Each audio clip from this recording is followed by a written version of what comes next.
Ya, Assalamualaikum warahmatullahi wabarakatuh. Waalaikumsalam warahmatullahi wabarakatuh. Terima kasih teman-teman sudah hadir lagi nih di live Zoom ngaji. Setelah minggu kemarin kita ngebahas tentang problem. Malam ini kita akan ngebahas tentang sandwich generation. Gokil memang pembahasannya ya. Ini pembahasannya orang asuransi banget nih, sandwich generation. Tapi sebelumnya saya pengen nyapa dulu nih teman-teman yang sudah ikutan malam ini Pak Ustadz. Kebetulan karena tidak begitu banyak yang ikut nih. Sebenarnya banyak yang ikut, cuman mungkin belum pada masuk atau lupa nih Pak Ustadz. Jadi ada beberapa bisa kita sapa ya. Ini ada Timi, ada Wulan Islami, ada Muhammad Andika, terus Hana FTR, terus M. Farhad Zuhair. Wah, Ali kenapa ganti baju, Li? Dan kita juga sudah kehadiran Ali Akbar, luar biasa. Ali Akbar, boleh tepuk tangan semuanya di rumah. Iya. Apa kabar, Alhamdulillah sehat, Bang Ece, Pak Ustadz. Alhamdulillah sehat. Bang Ece, Pak Ustadz apa kabar? Sehat. Pak Ustadz, apa kabar, Pak Ustadz? Alhamdulillah, Rabbil Alamin, sehat, afiat. Mudah-mudahan Ya. antum juga sehat. Alhamdulillah, insya Allah sehat, Pak Ustadz. Ini pembahasan malam ini cukup seru nih, Pak Ustadz. Banyak diomongin di Twitter, di Instagram tentang sandwich generation. Ini mungkin kalau teman-teman yang sudah tahu ya atau yang belum tahu, ini saya coba jelasin ulang lagi ya, sandwich generation itu apa. Jadi sepengetahuan saya, Pak Ustadz, ini sandwich generation itu adalah generasi yang berada di tengah-tengah nih, dimana kita kayak yang kita nih sebagai pencari nafkah harus menanggung orang tua dan juga menanggung anak kita gitu. Jadi kita kayak berada di tengah-tengah harus menanggung semuanya gitu. Nah, ini yang akan kita bahas nih. Nah, kan kayak sekarang tuh banyak orang melihatnya seorang yang mengalami sandwich generation ini kayaknya negatif aja gitu. Kayaknya susah aja. Apakah di dalam Islam begitu, Pak Ustadz? Tapi nanti mungkin Pak Ustadz akan jelaskan ya, Pak Ustadz. Kita akan bahas itu. Sebelumnya saya pengen nanya dulu ke Ali nih, Li. Ya, Bang. Nah, kan Ali sekarang pasti sudah punya penghasilan ya kan, luar biasa emangnya penghasilannya banyak banget pasti. Amin. Kalau kita ngobrolin tentang apa sandwich generation tapi paham ya, Li ya? Paham. Jadi di tengah-tengah antara mau ngasih nafkah ke anak atau ke orang tua gitu ya. Ya, gitu ya itu. Ini juga kan kita ngomongin tentang apa financial plan pasti kan, ngomongin pengaturan keuangan gitu. Nah, kalau Ali sebenarnya selama ini mengatur keuangan gimana, Li? Nah, ini kemarin sih Bang, jujur boros minta ampun. Kalau misalnya ada dapat uang sedikit tuh dia kayak nggak lama gitu. Jadi habis di kantor tuh cuman paling kalau sejuta gitu seminggu udah habis. Biasanya itu boros banget makanya.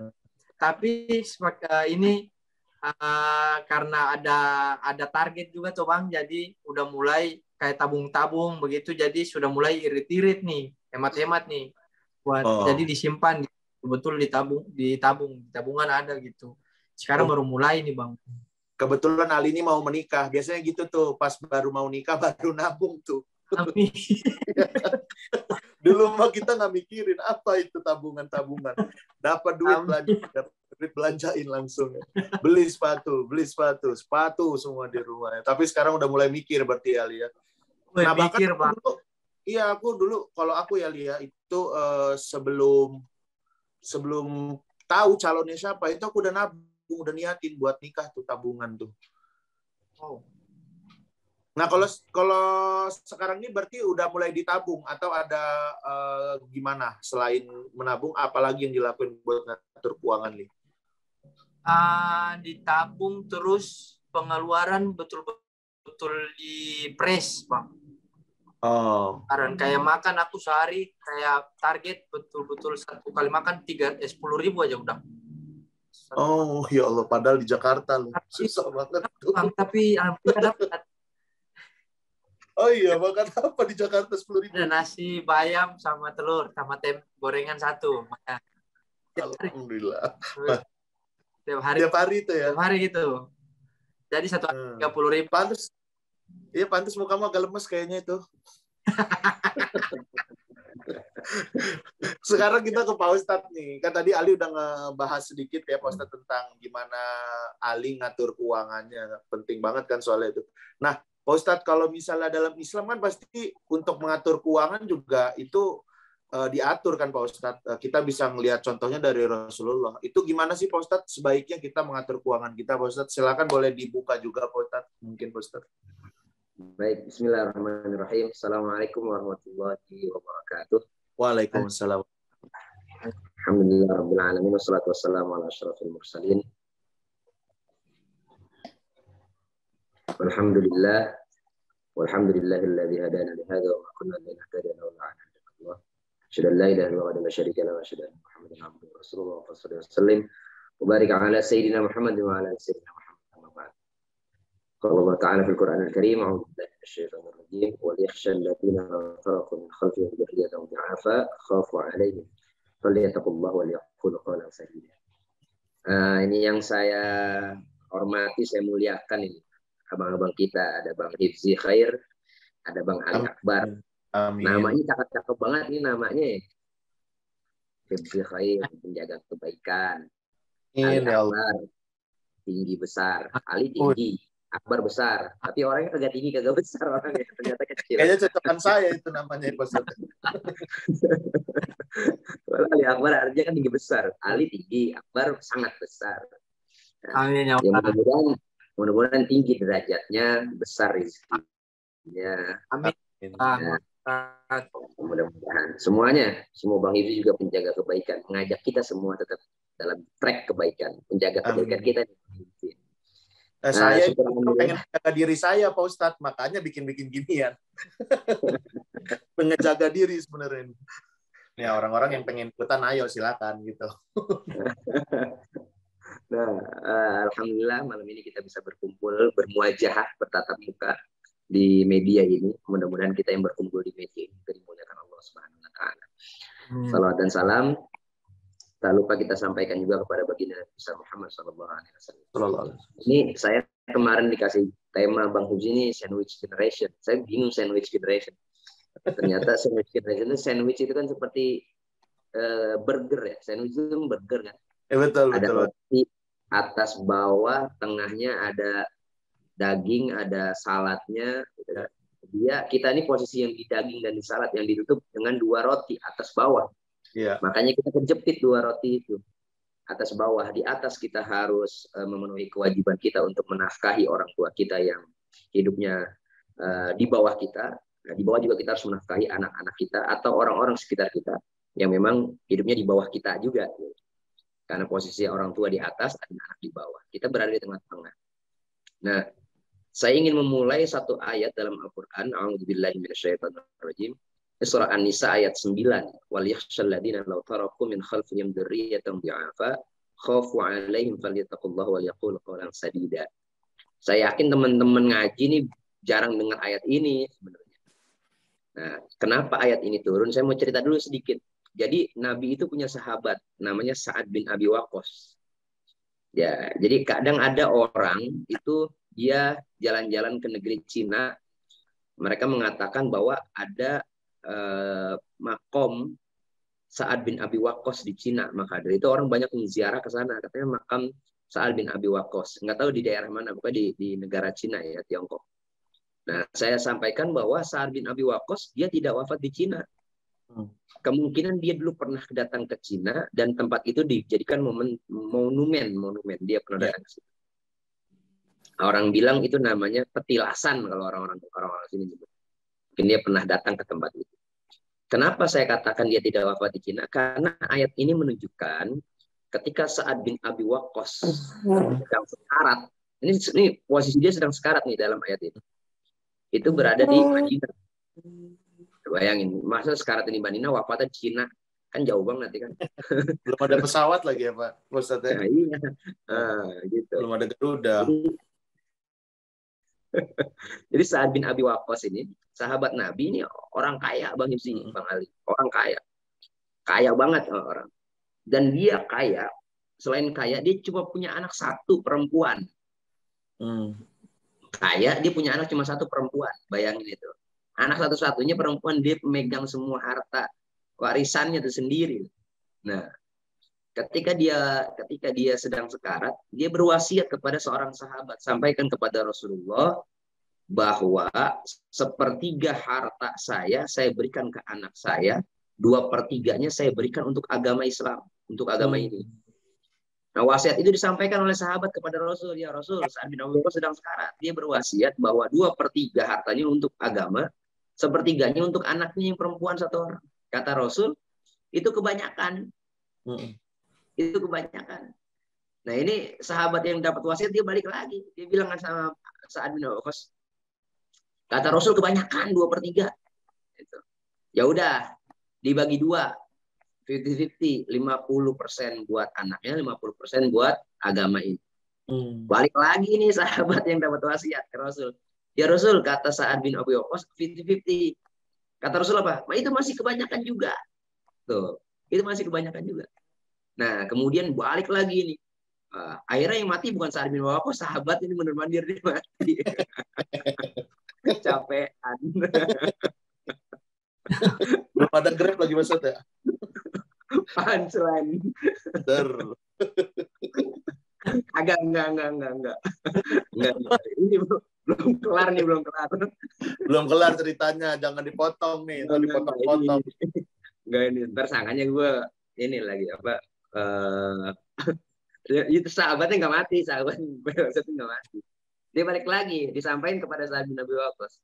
Nah, kata Sa'ad bin Abi Waqqas, ya udah, 2/3 saya kasih anak saya, 1/3 saya berikan untuk agama ini. Berangkat lagi nih orang sahabat yang dapat wasiatnya kepada Rasulullah SAW. Disampaikan. Nah, kemudian Rasulullah mengiyakan, membolehkan hal itu. Apa maksud dari ayat ini? Allah katakan wal yakhshal ladzina law taraku. Nah, turun ayat ini menjelaskan. Hendaklah kalian takut jika kalian meninggalkan law taraku min khalfihim. Khalf itu di samping kita. Hendaklah kita takut kepada Allah jika kita meninggalkan di samping kita min khalfihim dzurriyyatan di'afa, anak keturunan kita yang lemah. Lemah apa? Finansialnya. Karena memang ayat ini dia menunjukkan bahwa kita harus memperkuat finansial. Kepada siapa? Kepada orang-orang yang kita nafkahi. Misalnya, dulu orang tua kita ketika dia masih jaya-jayanya, dia pengen anaknya kita itu misalnya kerja yang mapan. Kenapa? Nanti suatu saat orang tua kita pensiun, kita yang membiayai mereka. Begitupun kita, ketika kita sedang mapan-mapannya, kita pasti nanti akan mencarikan sesuatu yang membuat anak kita, keturunan kita itu mapan juga. Agar apa? Agar dia nanti bisa menafkahi kita. Karena konsep nafkah dalam Islam, ya, nafkah dalam Islam itu bukan hanya dari orang tua kepada anak. Tetapi orang yang lebih mampu, dialah yang menafkahi keluarga yang lebih lemah. Itu konsep nafkah dalam Islam. Kalau orang tuanya nggak punya apa-apa, berarti yang punya kewajiban menafkahi adalah anaknya. Kalau anaknya nggak punya apa-apa, yang kewajiban menafkahi adalah orang tuanya. Jadi dalam Islam itu nafkah itu dialah yang lebih kuat secara finansial, dia memberikan kepada yang lebih lemah. Nah, itu. Jadi nggak serta-merta, wah karena dia orang tua, mau kaya, mau miskin, tetap dia kewajiban menafkahi anaknya misalnya. Sedangkan anaknya lebih kaya dibanding orang tuanya. Nah gitu. Jadi dalam Islam konsep nafkah adalah siapa yang lebih mapan, dialah yang punya kewajiban untuk menafkahi yang lebih lemah. Nah, maka dari itu dari ayat ini menjelaskan kita wajib meninggalkan anak keturunan kita yang kuat secara finansial. Min khalfihim dzurriyyatan di'afa. Tidak boleh meninggalkan orang-orang itu lemah secara finansial. Di'afan khafu alaihim, maka takutlah kepada Allah. Jika kita meninggalkan samping keluarga di samping kita, keluarga kita lemah secara finansial. Falyattaqullah, maka bertakwalah kepada Allah. Qaulan sadida, jangan lupa kita juga berucap dengan ucapan-ucapan yang jujur. Nah, ayat ini menjelaskan begitu banyak sebenarnya kalau kita tadabburi. Kewajiban kita mencari nafkah. Kemudian ketika kita dapatkan itu, kewajiban kita juga memberi nafkah kepada orang-orang yang secara finansial lemah dari kita, orang tua kita dan anak kita. Bang Ali udah nikah belum? Belum. Ya, emang kalau belum nikah itu tadi Bang Yuzi sudah menyinggung ya. Kalau belum nikah itu emang kita pengennya ya megang uang ya apa aja kita beli gitu. Betul, Tapi betul. nanti kita sudah menikah, jadi apa ya, mindsetnya berubah, cara pandang kita berubah. Ya kalau kita udah menikah tuh uang 1.000 aja itu berharga banget. Beras seleter itu berharga banget. Makanya dalam Al-Quran juga ketika kita sudah memiliki harta benda, ada 2 larangan. Yang pertama, tidak boleh tabdzir. Tidak boleh apa, Ustaz? Tabdzir. Oh, Tabdzir mubazir. itu mubazir. Nah, apa tabdzir? Tabdzir itu menghambur-hamburkan. Oke. Istilahnya tabdzir. Ada yang kedua israf. Israf itu berlebihan. Ada ya, sebenarnya irisannya tipis banget, hampir sama. Kalau tabdzir itu dia menghambur-hamburkan, dia punya uang banyak, dia punya harta banyak, dia punya makanan banyak, tapi tidak dimanfaatkan, disia-siakan. Itu namanya tabdzir. Disia-siain aja. Makan banyak, pesan banyak, tapi nggak dimakan misalnya. Ya, stop. Itu namanya mubazir, tabdzir. Innal mubadzirina kanu ikhwanasy syayatin. Yang demikian itu adalah teman syaitan. Karena setan tuh dia nggak pernah menghabiskan makanannya. Ya. Kemudian ada israf. Israf itu kalau dia punya makanan, dia oleng semua, dia nggak ngasih ke siapa-siapa. Apa ya? Dihabisin semua, walaupun kenyang ya, maksudnya. Dia hajar semua. Habis semua. Namanya israf, berlebih-lebihan. Apa ya? Punya ini dia elek sendiri, maksudnya dia kuasain sendiri, dia nggak berpikir untuk orang lain. Nah, ternyata 2 ini kita harus hindari. Berarti kita harus ada di pertengahan. Jangan juga kita terlalu mubazir sehingga jangan juga mubazir sehingga apa yang kita punya kadang-kadang tidak dihabiskan. Jangan juga dielek semua, dihabisin semua sehingga kita lupa dengan orang kanan kiri kita. Nah, makanya kita harus ada ibaratnya istilahnya tawazun, seimbang gitu. Seimbang.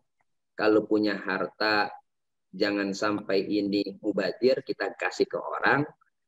Juga kalau kita punya harta jangan kita habisin sendiri karena ada hak orang lain. Nah, begitu maksudnya. Betul. Jadi, nah, jadi kalau itu sudah kita terapin, insya Allah nanti ketika kita berada, ini kan banyak teman-teman ini kan paling di sini yang generasi sandwich kita, saya Bang Hibzi, mungkin udah ada yang nikah, udah punya anak sebagian ya biasanya.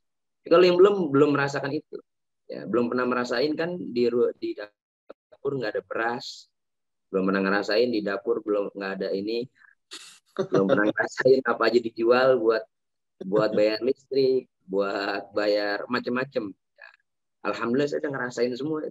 Jadi sebelum nikah itu kita tuh apa aja kita punya. Ternyata setelah menikah uang yang biasa kita pakai sendiri kan kita harus berbagi kepada istri. Apalagi dia udah punya anak 1, berbagi lagi buat anak. Punya anak 2, berbagi lagi. Punya anak 3, berbagi lagi. Belum ntar asuransi. Belum listrik, belum kendaraan, belum bayar internet, belum. Itu pusing. Tapi jangan sampai dengan alasan itu menjadikan kita justru nggak mau menikah. Wah, pusing. Misal Bang Ali berpikir, wah pusing juga nih nikah nih, bla bla bla bla. Enggak. Mau nikah dia, Ustaz. Kalaunya udah nunggu justru dengan nikah itu rezekinya semakin banyak ternyata. Saya dulu awal lagi takut juga. Wah, gimana nanti ya? Rumah belum ada, ini belum punya, itu belum punya. Nah, nikah anak orang kita bawa, kita kasih makan apa ya? Nah, ternyata wa iyakunul fuqara'a yughnihimullahu min fadlih. Nah, ini nanti saya masuk ke sandwich. Apa yang harus kita lakukan ketika kita menjadi golongan sandwich itu, sandwich. Ya, Pak Ustadz. Sebelum ke situ mungkin saya mau nanya ke Ali dulu nih, Pak Ustadz. Ya. Nah, kalau Ali sekarang kan maksudnya Ali udah punya penghasilan kan nih. Mungkin kalau anak belum punya gitu nih. Nah, biasanya kalau orang tua gitu Ali biayain juga atau gimana? Memang orang tua masih mampu membiayai sendiri nih. Ali ngalamin juga nggak? Kalau orang tua sementara sih kebetulan masih ada penghasilan Bang orang tua, alhamdulillah. Cuman kadang-kadang kalau misalnya lagi butuh apa terus lagi nggak ada uang mungkin ya mereka tuh kita kode Ya, kode-kode gitu. Ada cicilan, pasti cicilan-cicilan gitu, Bang. Cicilan ini Iya. belum ini, terus ya akhirnya kirim. Tapi beberapa bulan terakhir ini mungkin udah tahu aku pengen nikah, jadi kayak ditahan gitu sama mereka. Jadi udah nggak lagi sih. Oke. Ya. Nah, Pak Ustadz, tapi yang sebelum kita ngobrolin ini kali ya, sandwich generation, Pak Ustadz ya. Kemarin tuh saya kan kayak ngobrol sama financial planner gitu. Jadi kita tuh kalau punya uang tuh harus dipos-posin gitu buat dana darurat, terus buat kebutuhan sehari-hari, buat masa depan gitu, buat anak, buat dana pendidikan. Nah, sebenarnya kalau di Islam itu mempos-poskannya itu gimana sih Pak Ustadz? Apa yang pertama dulu tuh yang harus kita sisihkan, yang ini buat ini, yang ini buat ini, itu gimana Pak Ustadz? Iya. Nah, di Islam itu dijelaskan hanya secara global, Bang Yusuf. Ya.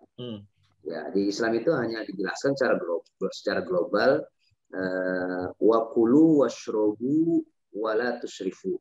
Dan makanlah kalian, minumlah kalian, dan jangan berlebihan. Nah, wala tusrifu ini innallaha la yuhibbul musyrifin. Sesungguhnya Allah tidak menyukai orang-orang yang berlebihan. Nah, ini kan bahasanya, ini kan menggunakan lafaz umum. Ini lafaz umum. Ya. Dan di garis bawahi adalah kita jangan berlebihan, gitu. Ya, jangan berlebihan dalam menyikapi, jangan berlebihan dengan apa yang kita miliki. Kadang-kadang orang ya membeli barang sesuatu yang tidak dia butuhkan, hanya dia inginkan, dia nggak butuh, sebenarnya cuma pengen aja. Nah, ini masuk wa innallaha la yuhibbul musyrifin wa la tusrifu, jangan berlebihan. Kalau konsepnya seperti Bang Hibzi misalnya sampaikan tadi, nah itu memang metode ya, metodenya. Jadi Islam hanya mengajarkan secara global, secara umum. Nah, itu kan metodenya kan cara berpikir dari orang-orang tuh, dari ahli-ahli itu, caranya mungkin begini, atau mungkin dengan cara yang lain. Tapi yang paling aman bagi saya, pengalaman saya, itu investasi yang paling baik. Agar semua bisa tercover, yang di atas kita bisa kita cover orang tua kita, yang di bawah kita juga anak istri kita bisa kita cover, itu investasi. Tapi investasi yang mana yang dibolehkan? Investasi yang terhindar dari hal yang gharar, yang tidak jelas. Nah, kadang-kadang ada investasi yang nggak jelas tuh. Nabung segini setiap bulan dapat 10% misalnya, aneh kan? Nah, iya. Sekarang kan lagi musim banget kayak cryptocurrency gitu-gitu Pak Ustadz, sampai ada yang ketipu juga tuh Pak Ustadz.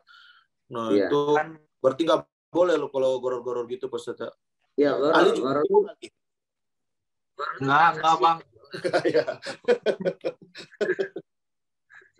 Ya, goror itu transaksinya nggak jelas. Nah, kecuali ada investasi yang misalnya dia sudah di bawah naungan DSN, Dewan Syariah Nasional MUI, itu biasanya sudah tersertifikasi. Pak Ustadz, maaf Pak Ustadz, kayaknya suara Pak Ustadz agak mendem deh Pak Ustadz. Ketutupan nggak itu audio? Dulu, saya nggak pakai mic. Nah, itu Pak Ustadz. Bisa? Nah, ini udah bagus. Biar saya deketin nih. Nah, kayak misalnya sekarang lagi rame ya, financial hilang-hilangan. Mendem lagi Pak Ustadz, boleh di mendem lagi? Iya. Nah, saya pakai ini aja. Nah, udah. Nah, ini enggak tuh. Bagus. Pakai headset boleh. Mendem lagi ya. Sabar ya teman-teman.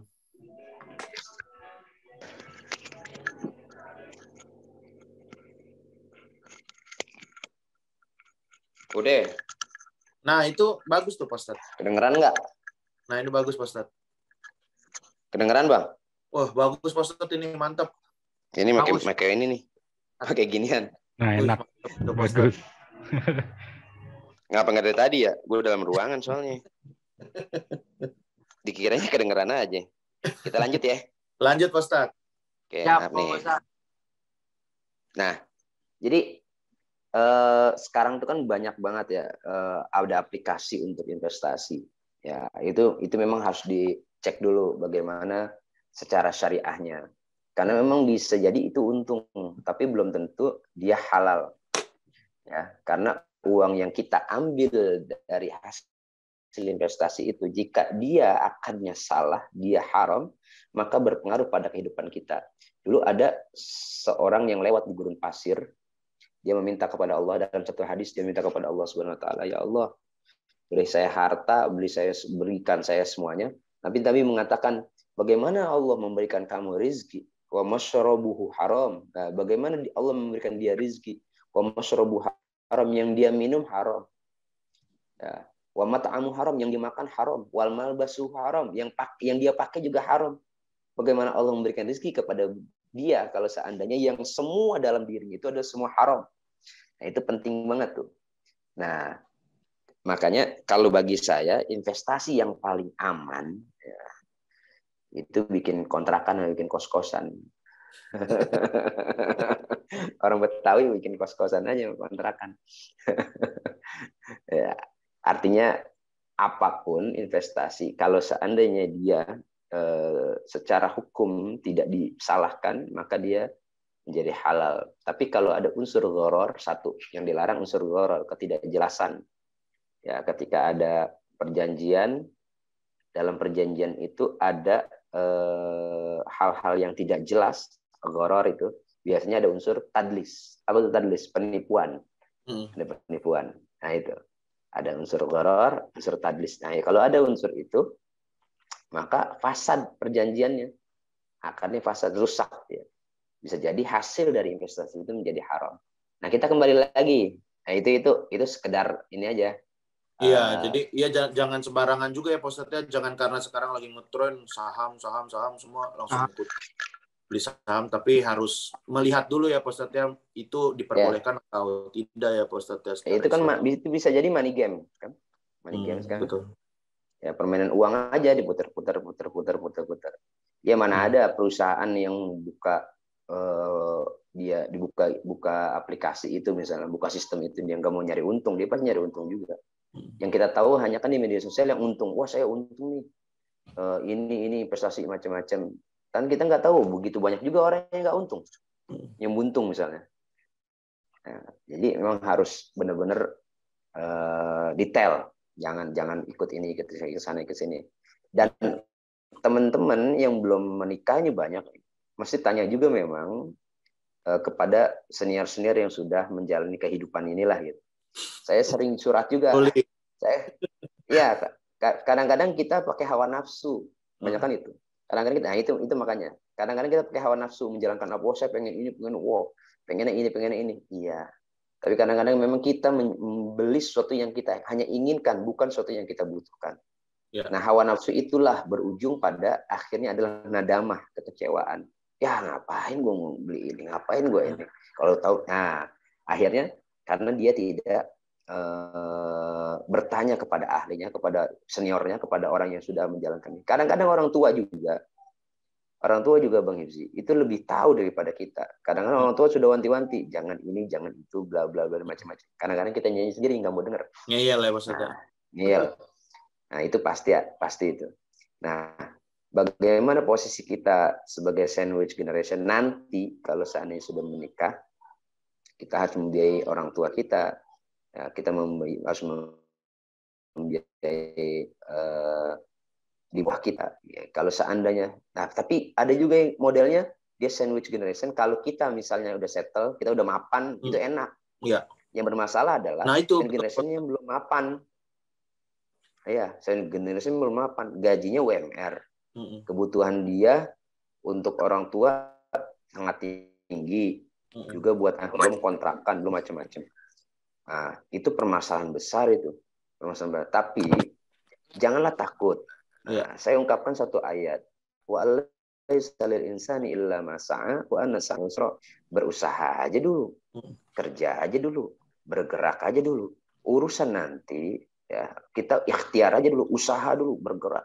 Urusan rezeki itu Allah yang sampaikan pada kita. Tugas kita itu mencari ridha Allah dengan berbuat, berusaha, bergerak. Rezekinya Allah yang datangkan. Wa ma min dabatin fil ardi illa 'ala Allahi rizquha. Jangankan kita, hewan yang melata saja yang hidup di muka bumi ini, Allah berikan rezeki. Wa ma min dabatin fil ardi illa 'ala Allahi rizquha. Allah sudah tetapkan rezekinya. Wa ya'udu mustaqarraha wa mustaudaah kullun fi kitabim mubin. Sudah ada itu ketetapannya dari Allah Subhanahu wa taala. Nah, itu cicak yang ada di tembok. Makannya apa dia? Nyamuk. Gimana? Nyamuk terbang, cicak nempel di tembok. Tapi kemang rezeki dari Allah itu cicak nyamperin nyamuk nyamperin cicak. Dimakan sama cicak. Coba kalau cicak terbang kagak bisa dia nangkep nyamuk. Orang dia nempel di tembok, itu kucing makannya ikan. Ikan kan hidupnya di air. Ketika ikan minggir langsung dicaplok sama kucing. Nah, artinya rezeki itu udah Allah tentukan. Kullun fi kitabim mubin, sudah Allah tentukan. Tugas kita berusaha. Dari usaha itu kita akan melihat apa yang kita usahakan. Saufa yura, suatu saat akan terlihat apa yang kita usahakan. Maka bergerak terus. Ya. Baru nanti memang ada momentum. Kemarin kalau nggak salah minggu kemarin kita ketemu sama Bang Ate ya. Iya. Bang Ate punya momentum tuh kemarin tuh. Cakep tuh dia. Momentumnya dia daftar PNS. Bagus, diterima.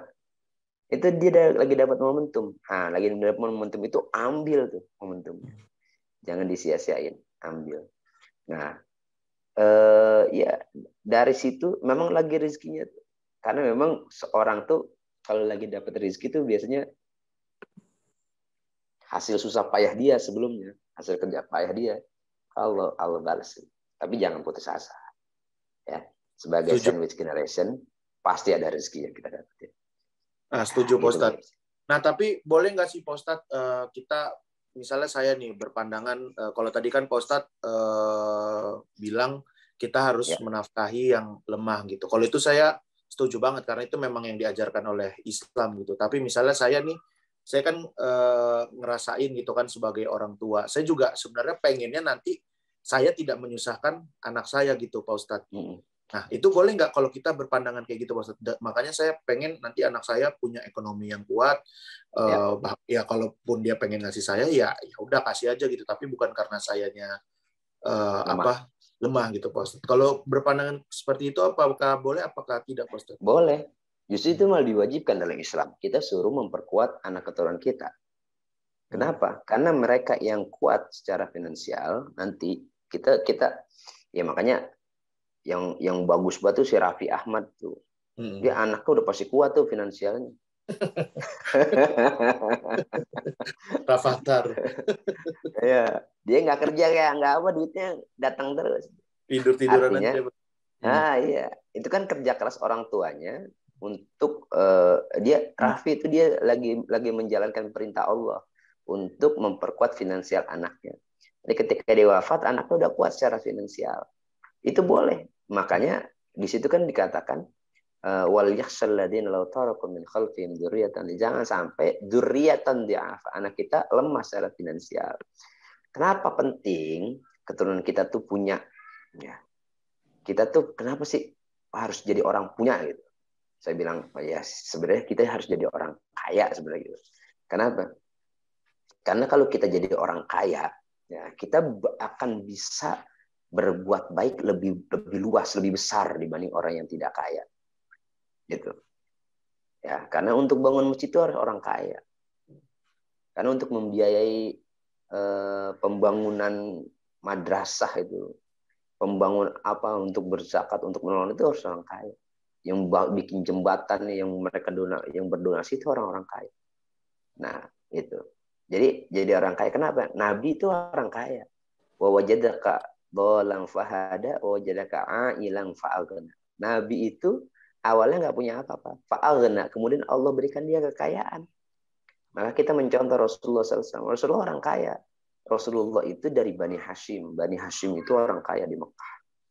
Nah, Nabi itu waktu nikahin istrinya berapa maharnya? Waktu nikahin Khadijah. 20 ekor unta. 20 ekor unta. 20 ekor unta itu kan orang kaya. Satu unta aja kita hitung misalnya 30 juta. 20 ekor unta berarti 600 juta. 600 juta. Ada. Mahar 600 juta itu hanya mahar dari keluarga Bakri itu. Ke itu ya, siapa itu? Apa sih? Iya. Lupa. Nia Ramadhani. Ramadan. Pak Ustadz, tapi Riyadi. kalau misalnya Nah, Li boleh nanya, Li. misalnya kita ini nih maksudnya belum ada penghasilan tetap gitu, terus kita kan katanya tadi kita harus jadi orang kaya gitu, Pak Ustadz. Nah, saya tuh merasa belum berkecukupan. Kalau misalnya kita nekat nikah itu gimana, Pak Ustadz? Iya, nikah itu hukumnya, nikah itu hukum asalnya adalah sunnah. Nikah sunnati, faman raghiba an sunnati falaysa minni. Hukum asalnya dia sunnah. Bagaimana orang yang sudah sanggup secara finansial, maka hukumnya menjadi wajib. Gitu. Ya. Apalagi dia tidak bisa menjaga kemaluannya dari perbuatan fujur, perbuatan maksiat, maka nikah menjadi wajib bagi orang itu. Wah, saya maksiat mulu nih, daripada maksiat mulu mendingan saya nikah. Nah, maka nikah hukumnya menjadi wajib. Nah, nikah juga bisa jadi hukumnya menjadi haram. Kenapa? Karena ada orang yang menikah, dia berniat hanya untuk menyakiti pasangannya.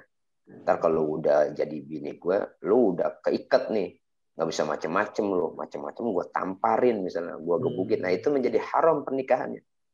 Jadi asalnya dia sunnah, tapi bisa menjadi wajib karena ilat tertentu, alasan tertentu. Dia juga bisa menjadi haram karena ilat tertentu, alasan tertentu. Gitu. Tapi ini dalam surah An-Nur kalau tidak salah. Jangan takut.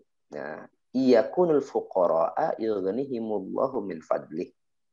Kalau seandainya kalian termasuk golongan-golongan fakir, fuqara itu dia tidak punya pekerjaan, ya. Kalau miskin itu punya pekerjaan tapi nggak cukup gajinya. Kalau fuqara udah nggak punya pekerjaan, kagak punya gaji. Wa iyyakunul fuqara. Nah, yughnihimullahu, maka menikahlah. Dari pernikahanmu itu Allah akan memberikan kekayaan kepada kalian. Yughnihimullahu min fadli. Jadi nikah itu malah membuka pintu rezeki, Bang Ali. Saya dulu lagi kemana-mana nih sebelum nikah, itu paling kalau kita, mohon maaf ya, kalau kita ngisi acara itu paling ya sekian gitu. Tapi ketika kita sudah menikah, orang beda tuh memberinya. Karena apa? Karena dia berpikir, wah ini orang punya istri, dia punya anak, itu beda lagi. Nah, ternyata begitu. Oh, ternyata dari hal itu ternyata Allah katakan yughnihimullahu min fadli. Orang yang belum nikah, dia kerja bangunan atau dia dimintai pertolongan orang lain, tolongin saya dong ini. Paling dikasih sekian. Tapi kalau kita meminta pertolongan orang lain yang orang tersebut sudah menikah, sudah punya anak, kita pasti akan memberikan lebih buat dia. Nah, tuh Li. Berarti nanti nikah red card pun naik, Li. Amin ya Allah. Berarti tahun baru. Red card baru tuh harus diupdate tuh, Li. Tapi itu benar. Kan udah nikah berarti. Itu benar. Jadi orang tuh kalau udah menikah, orang lain akan lebih menghargai dia. Selain penghargaan secara secara saya hargai dia secara emosional, juga dia akan dihargai secara finansial lebih tinggi. Wah, itu orang menikah tuh berbeda. Nah, terus apalagi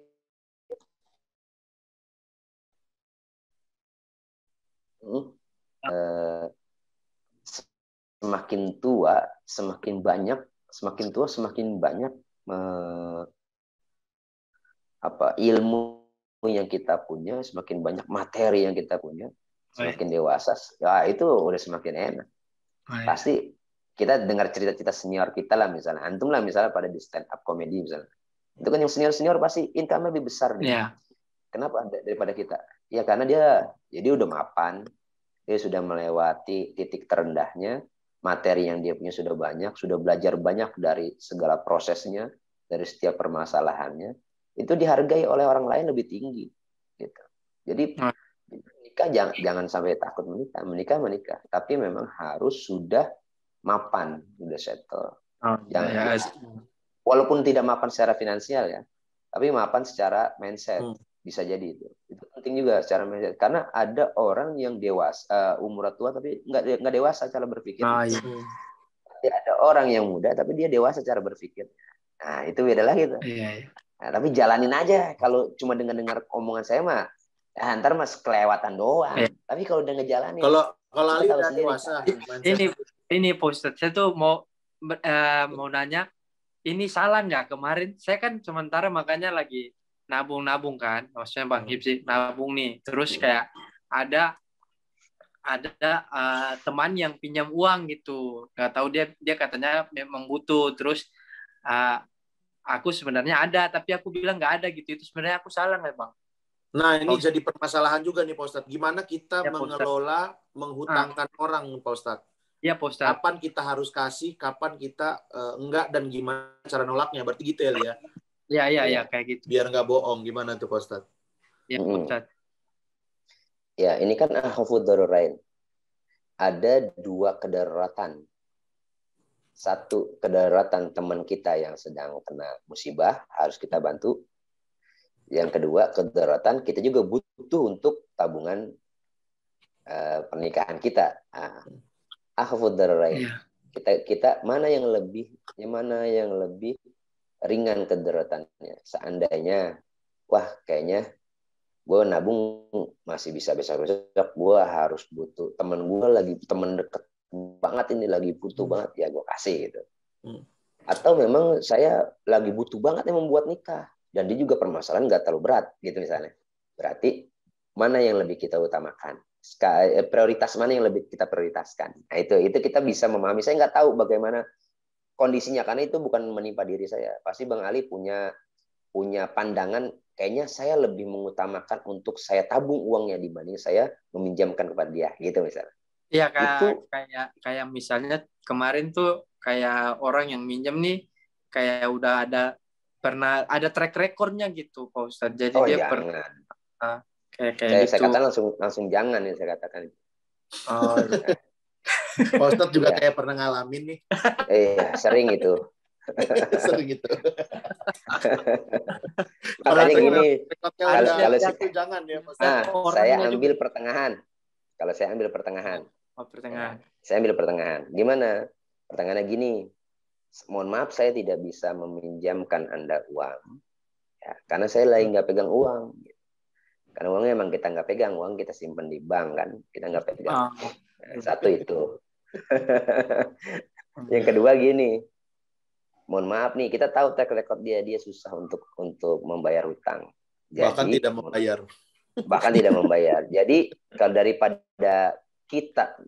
dia terbebani dengan dosanya yang tidak membayar hutang itu, maka lebih baik Bang Ali kasih minjem duit 5 juta. Aduh saya nggak punya nih, udah nih anak kasih aja 100.000 dah. Gitu. Buat ente dah 100.000 gitu, kasih aja. Udah habis itu dia besok nggak minjem lagi. Ya, tapi kalau masih minjem lagi berarti kagak punya pikiran, itu dia. Udah disindir ya Pak, itu udah disindir secara halus ya Pak Ustadz.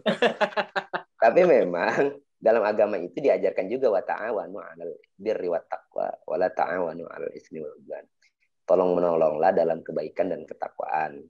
Jangan tolong menolong dalam keburukan dan perbuatan dosa. Ya itu kita tolong menolong dalam kebaikan. Boleh itu ta'awun, saling tolong menolong, boleh. Tapi kan kita juga melihat track record-nya. Jangan juga memberikan orang yang memang tidak jelas. Nah, akhirnya dia tidak bertanggung jawab dan itu menjadi beban akhirat ya. Orang yang masih punya hutang dalam hidup.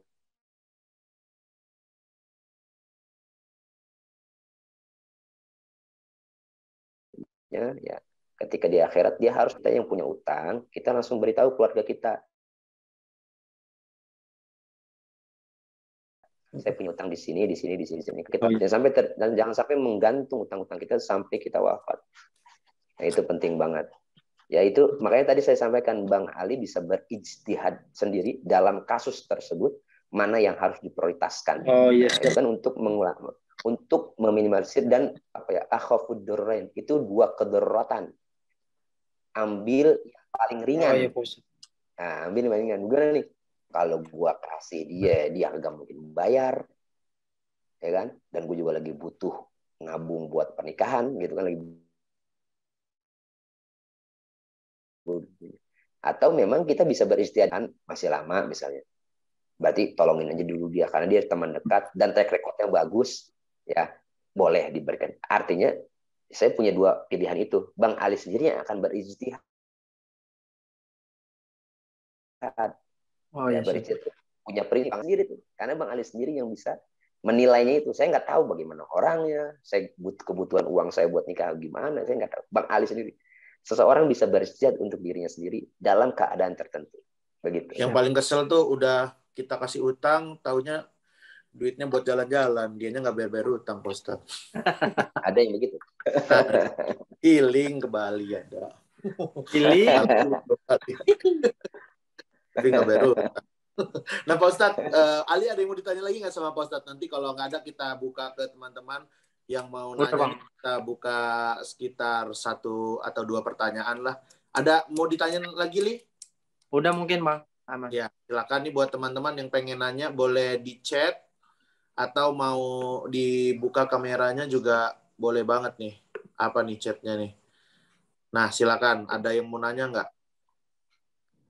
Teman-teman. Apa pada tidur nih semua? Enggak, ini soalnya jarang yang Ada satu nih, Bang. Oh, ini ada nih si Wahyuda. Wahyuda mau buka ininya, mau buka kameranya atau via chat aja? Buka aja nggak apa-apa. Buka aja lah. Ayo, buka. Cowok ini. Nah, kalau cewek via chat aja paling ya. Bang, maaf ya, ini kameraku tuh panas banget. Jadi tadi HP-nya mati tiba-tiba karena panas. Makanya di lantai biar dingin. Oh, ini belum beli handphone karena untuk pernikahan ya, Li. Nikah itu. Handphone nanti dulu. Nikah itu yang penting rukun ya, Bang Ali. Iya. Yang penting sempurna. Jangan. Ya, tapi paling diomongin saudara, Li. Iya, nggak apa-apa. Kenapa, Bang? Ya kalau nggak kondangan, kalau nggak ada pestaan. Oh iya. Itu sudah pasti. Orang apa direndang ada lengkoas aja dibilangin orang ya, Li? Ini udah open mic dia, Bang. Sudah pasti. Ada yang mau nanya nggak ini? Ini udah open mic dia. Udah. Bang. Silakan, Wanda, ayo. Iya. Mau nanya masalah boleh. Halo. Ya, boleh ulang lagi, Wayuda. Ya mau nanya soal utang piutang nih Pak Ustadz. Misal nih kalau saya ngalamin masalah utang piutang nih, kelamaan nggak bayar utang gitu, jadi lupa dan pas ingat udah malu mau bayar gitu Pak Ustadz.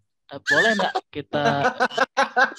Wah, kayaknya ini yang healing kembali tadi, Bang. Ya. Ini ternyata orangnya. Terus diomongin langsung aku ya.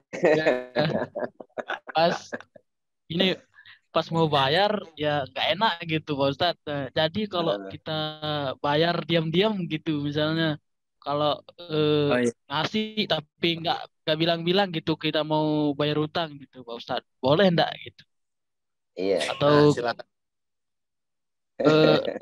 nadanya kita ngasih uang gitu tapi niatnya kita mau bayar utang gitu, gimana Pak Ustadz? Mau bayar utang malu ya. Silakan. Makasih Bang Wayuda. Untung masih ingat loh utangnya. Makasih ya pertanyaannya. Keren. Silakan Pak Ustadz. Boleh bantu jawab. Ada satu hadis Rasulullah SAW. Nabi mengatakan man mata wa alaihi dinarun au dirhamun khudiya min hasanatihi laisa samma dinarun wala dirham. Siapa yang mati dalam keadaan masih memiliki utang 1 dinar atau 1 dirham, man mata wa alaihi dinarun au dirham khudiya min hasanatihi, maka utang tersebut akan dilunasi dengan kebaikannya di hari kiamat nanti. Karena di sana di akhirat tidak ada lagi dirham dan dinar. Jadi kalau kita punya utang, berbuat kebaikan, maksudnya begini. Kita punya utang nih sama orang. Kita nggak sempat bayar nih. Orang yang piutangin kita udah wafat. Misalnya begitu. Maka kita berbuat kebaikan atas nama orang itu. Saya minjam duitnya Bang Ibzi nih. Jangan Bang Ibzi dah. Saya minjem duit sama orang nih misalnya. Dekat orangnya wafat. Doain Pak Ustadz lagi. Iya, orang wafat. Astagfirullah. Maka Tadi saya ada boleh alian berbuat Ustadz. kebaikan. Bang, jangan Bang. Aku Bang lagi takut mati aku. Maka saya boleh berbuat kebaikan atas nama orang itu. Dulu gue pernah minjem duit nih sama dia nih 1 juta misalnya. Tapi zaman dulu 1 juta itu bisa dapat apa tuh? Ya, itu. Maka sekarang jangan 1 juta juga. Jadi kita lebihin misalnya. Ini sebagai ganti rugi saya untuk membayar hutangnya. Itu dengan catatan kalau seandainya keluarganya juga tidak ada di dunia ini. Itu udah nggak ada, itu udah cari kemana, jejaknya hilang misalnya. Maka berbuat kebaikan yang pahalanya kita sampaikan kepada orang itu. Nah, bagaimana dengan Bang Yuda? Orangnya masih hidup, lalu untuknya. Ya boleh.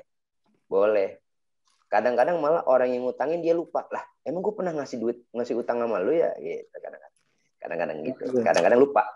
Ya, kadang-kadang gitu saya pernah ada orang, Ji, ini gue balikin duit apaan ya? Gitu. Perasaan kagak. Dulu gue minjem duit sama lu 2,5 juta. Dibalikin sama dia 5 juta. Saya bilang, lah, duit apa nih 5 juta? Enggak, waktu itu gue pernah minjem duit sama lu 2,5 juta. Buat akekahin anak gue nggak punya duit, gitu kan. Udah nggak usah, udah balikin 2,5 juta aja. Gitu. Itu mau minjem 2,5, ya balikin 2,5. Enggak, ini gue 2,5 emang gue kasih buat lu, misalnya gitu. Itu boleh. Yang penting akadnya sah tuh, boleh. Ya. Atau memang ketika saya katakan gini, utang apaan ya? Nggak punya utang, bisa juga itu sindiran. Lu utang lama-lama baru dibayar, bisa juga sindiran begitu. Nah, maka dari itu kita mesti utang itu harus dibayarkan karena memang nanti saya kutip lagi satu hadis ya. Nabi mengatakan man faraqar ruhul jasad wa huwa bari'un min thalathi dakhala jannah minal kibri wal ghul wad dain. Siapa yang ruhnya terpisah, dia wafat ya. Man faraqar ruh al jasad. Ruh dan jasad terpisah maksudnya wafat, mati. Wa huwa bari'un. Maka dia terbebas dari 3. Apa itu? Min thalathin dakhala jannah minal kibr wal ghul wad dain. Orang yang wafat dia terbebas dari siksa neraka, dia dimasukkan ke dalam surga. Apa? Orang yang dalam hidupnya tidak sombong, terhindar dari kesombongan. Ya, yang kedua terhindar dari khianat al-ghulul, khianat. Amanah dia masuk surga. Yang 3 yang terhindar dari hutang. Jadi orang yang terhindar dari hutang udah dipastikan masuk surga. Mafhum mukhalafahnya, makna kebalikannya adalah orang yang hidupnya memiliki hutang, dia harus menunaskan hutangnya dulu, baru Allah masukkan ke dalam surga. Artinya di mana selain surga? Neraka. Nah, maka hutang itu punya kewajiban bagi kita, jika berhutang harus membayarnya. Gitu. Oke. Gitu ya berarti ya Bang Wahyu ya. Termasuk utang kreditan motor. Motor, mobil. Tapi kemarin itu Pak Mahfud MD bilang kalau pinjol ilegal nggak usah dibayar, Pak Ustadz. Iya, itu saya sepakat itu nggak usah dibayar itu. Nggak usah dibayar ya. Tapi yang pinjol ilegal juga salah itu, Pak Ustadz. Udah tahu ilegal, dia pinjam di situ. Nah, itu makanya memang literasi finansial orang Indonesia itu lemah sebenarnya ya. Literasi finansial. Kita kan kadang-kadang masalah uang tuh kita nggak detail. Wah, yang penting gue dapat duit aja minjem duit gitu kan. Nah, itu literasi. Memang terkadang literasi finansial kita lemah, akhirnya kita kebanyakan yang minjem uang itu kan orang-orang yang menengah ke bawah itu. Ya, secara finansial, karena dia berpikirnya cepat, nggak berpikir lama. Ya, karena orang minjem uang itu kan orang kaya minjem uang buat bisnis, ya kan? Orang miskin minjem uang buat nutup utang, minjem lagi buat tutup utang lagi, gali lubang tutup lubang. Nah itu, ya secara literasi finansialnya lemah. Gitu. Kenapa pinjaman online? Ketika Pak Mahfud bilang nggak usah dibayar pinjaman online, ya gimana kan kita punya kewajiban untuk membayarnya. Sebenarnya pinjaman online tuh orang yang minjem udah lunas bayar. Hmm.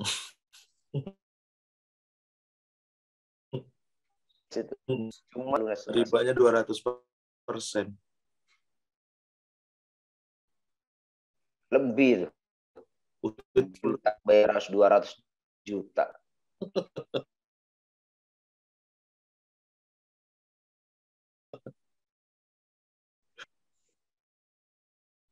Singkat nih Pak Ustadz, ini dari Hana FTR. Pak Ustadz, orang tua saya masih berpenghasilan, tapi di tengah bulan ketika saya sudah menipis, suka dijajanin sama orang tua saya. Itu bolehkah? Ya kalau batagor, cipul boleh. Waduh, kenapa saya? Boleh. boleh ya maksudnya. Boleh. Jadi itu bukan nafkah ya. Bukan nafkah, itu hadiah. Masa ibu bapak kita beliin es kelapa kita tolak? Jangan. Dimuntahin. Apa ini? Gitu jangan ya maksudnya. Aku udah punya penghasilan. Boleh ya maksudnya.